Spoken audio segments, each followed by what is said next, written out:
Indian Prime Minister Narendra Modi and US President Donald Trump decided to take strong measures against illegal immigration and strengthen cooperation to curb organized crime, narcoterrorism, and arms and human trafficking.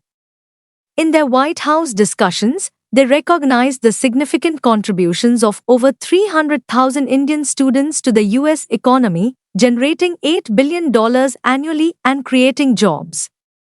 The two leaders have decided to collaborate further through joint degrees, centers of excellence, and offshore US campuses in India.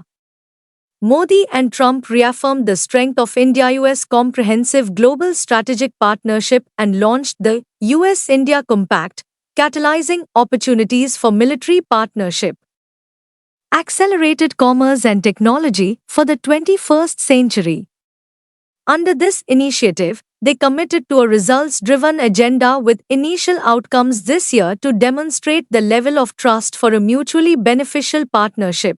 On the defense front, they decided to sign a new 10-year defense partnership framework that will enable expansion of US defense sales and co-production in India, taking up of larger-scale joint exercises like Tiger Triumph and formation of Autonomous Systems Industry Alliance for AI and autonomous military technologies. In trade and investment, they have decided to launch Mission 500 to double bilateral trade to $500 billion by 2030 through a bilateral trade agreement for which negotiations will be held.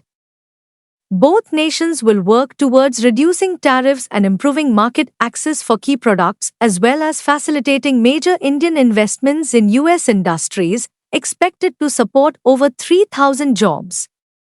In the energy and security sectors, both leaders have reaffirmed commitment to the US-India Energy Security Partnership in oil, gas, and nuclear sectors.